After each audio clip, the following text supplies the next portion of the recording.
Hey guys, today we will be unboxing and setting up the X-Quad 3000. Let's dive in. When you open your X-Quad, you should see the protective foam and wrapping.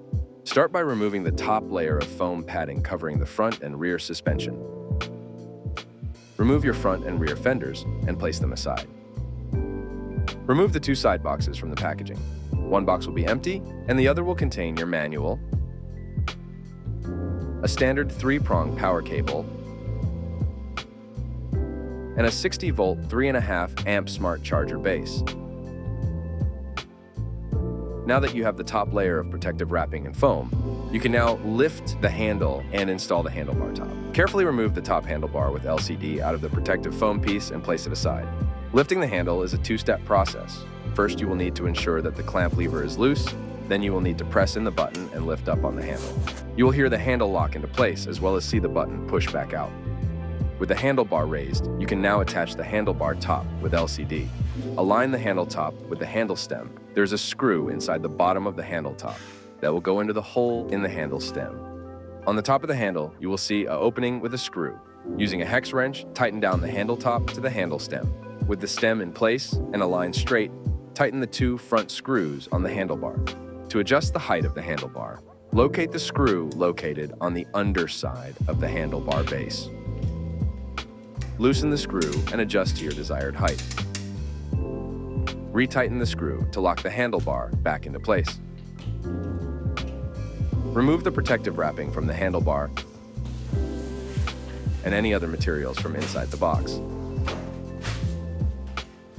Lower the handlebar back down and make sure it locks into place. Carefully lift the X-Quad from the box with the front and back protective foam still attached. It is recommended to place the X-Quad chassis on a lifted surface to make it easier to install the rest of the items for your board. We also recommend using more than one person to lift the board, as the X-Quad has significant weight and can cause injury. Along with your X-Quad box, there will also be a separate secondary box that is shipped containing your motors, wheels, and hardware. Included in this box will be your front and rear hardware, 2 left and right motors, and 2 front wheels and hubs with brakes.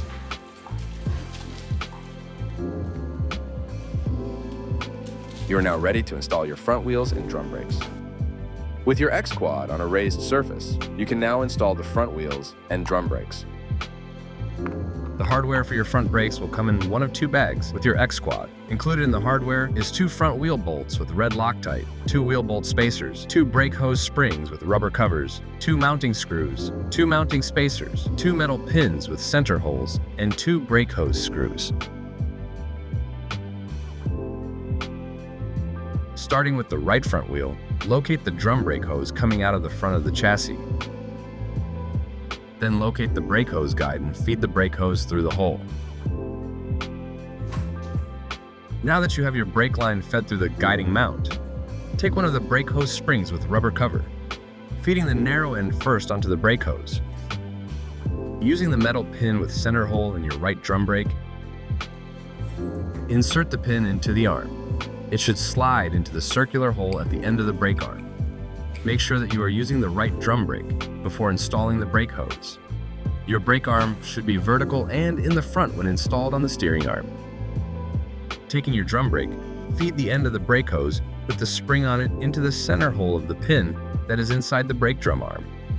Take the brake hose screw and slightly screw it onto the end of the hose.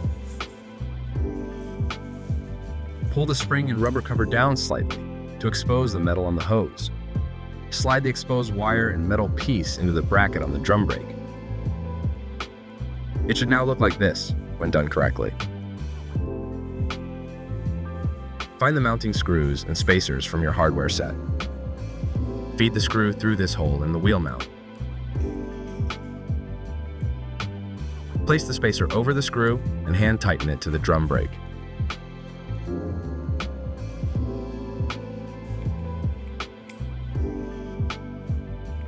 Once the drum brake has been attached, find your wheel bolt spacer and wheel bolt with red Loctite. Move the drum brake out of the way of the hole. Position the spacer behind the drum brake. If it does not fit, loosen the mounting screw holding the drum brake in place. An easier way to ensure the spacer is in the correct position is to insert your wheel bolt into the hole and slightly tighten it.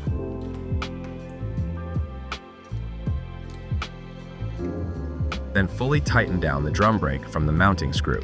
This will ensure that your wheel bolt goes in smoothly and correctly aligns with the threads of the hole. Untighten the wheel bolt from the hole once the drum brake has been fully secured and tightened down.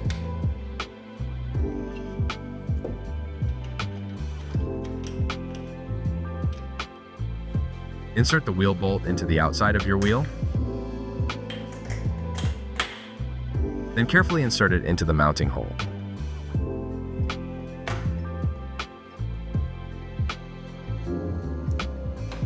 Using a hex wrench, tighten down the wheel bolt until snug.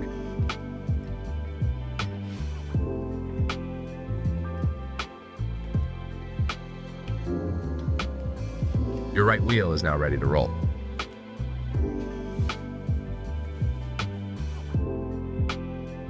Moving on to your left front wheel, locate the mounting guide for the brake hose. Feed the end of the hose through the hole.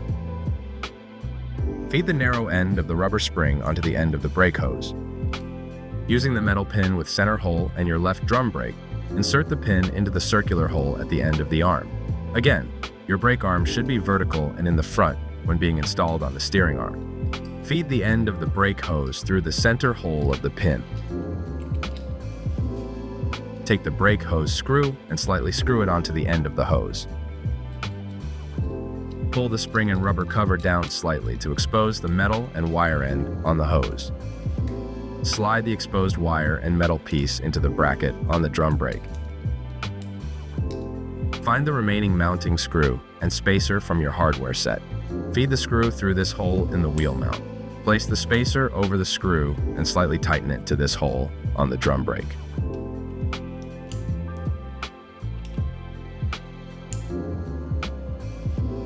Once the drum brake has been attached, find your wheel bolt spacer and wheel bolt with red Loctite. Move the drum brake out of the way of the hole. Position the spacer behind the drum brake. If it does not fit, loosen the mounting screw holding the drum brake in place. Insert your wheel bolt into the hole and slightly tighten to ensure that your wheel bolt goes in smoothly and correctly aligns with the threads of the hole.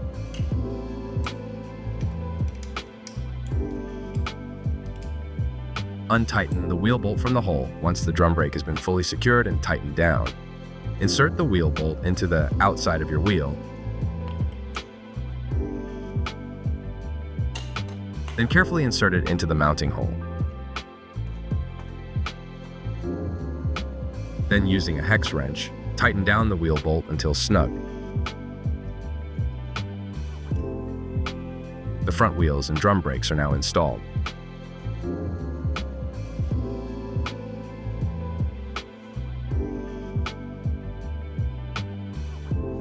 And you are now ready to move on to the rear motor installation.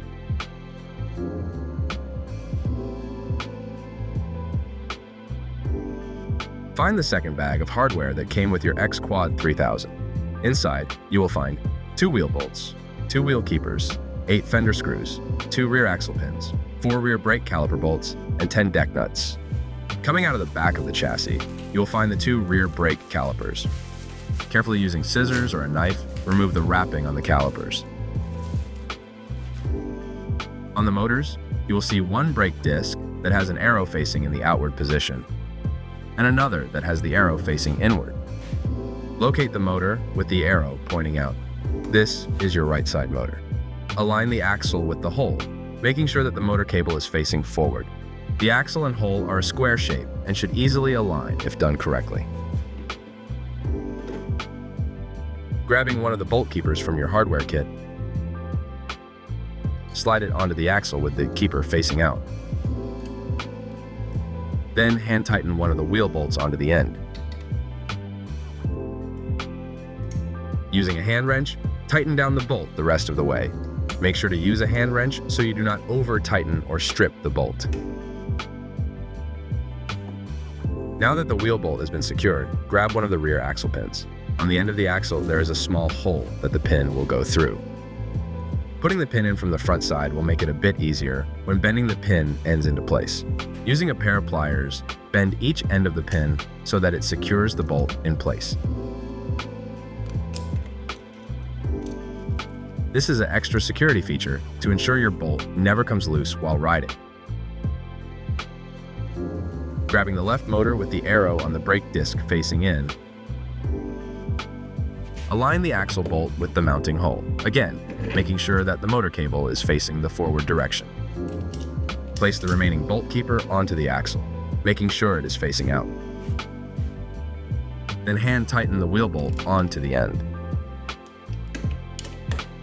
Using the hand wrench, tighten down the wheel bolt until snug. Using the pliers again, slide the pin into the hole on the end of the axle. Bend each end of the pin to secure the wheel bolt into place.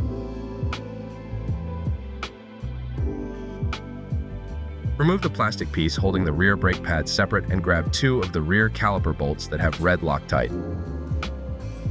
Align the holes and slip the brake disc between the brake pads on the caliper. Hand tighten the screws onto the caliper. Using a hex wrench, tighten each bolt of the caliper. Do not tighten the bolts all the way. You will need to preform a quick adjustment before tightening them all the way down. Lower the handle so that the brake is closer to the rear calipers. Squeezing the left brake while the rear caliper bolts are slightly loose will cause the caliper to align itself with the disc. While keeping the brake squeezed, tighten the bolts on the caliper.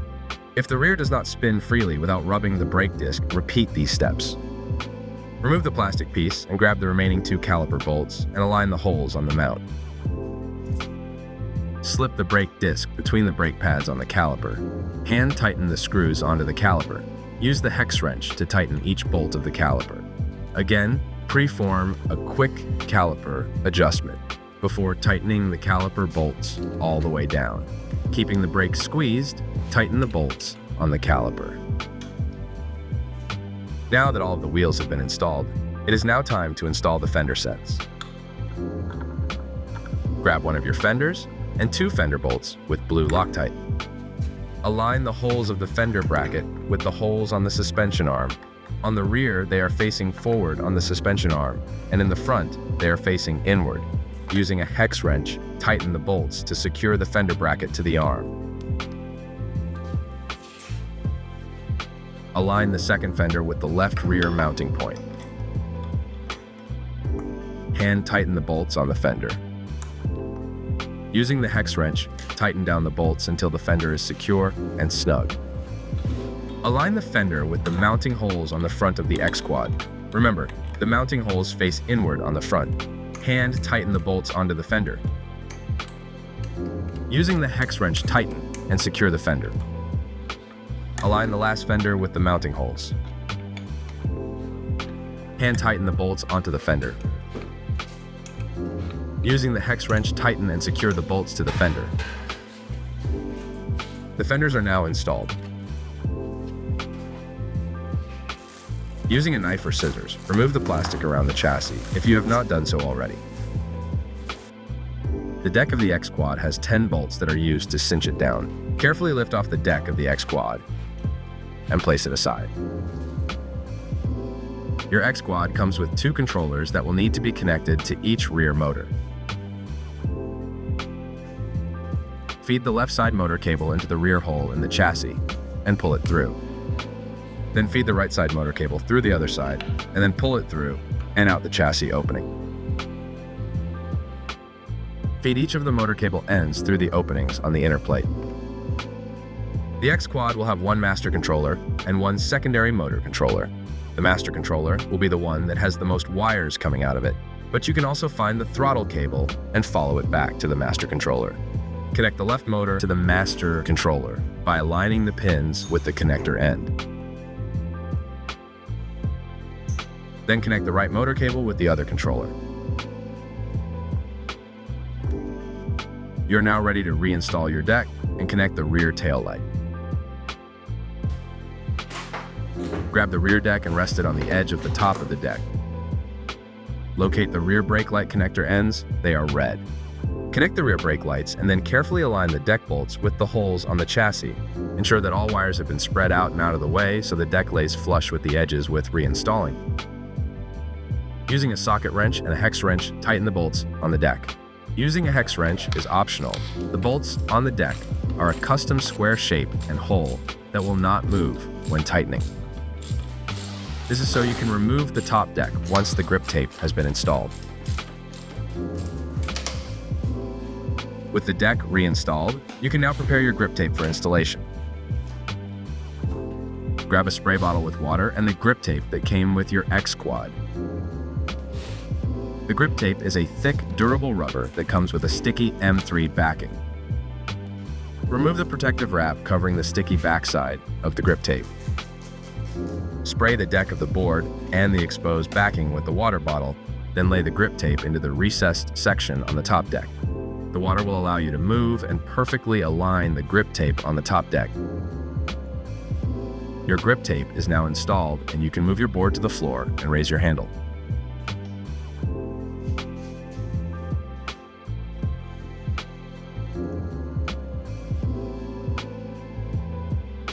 Hold down the power button on the LCD remote and your X Quad should power right up. If it does not, check your motor cables to ensure they are properly connected.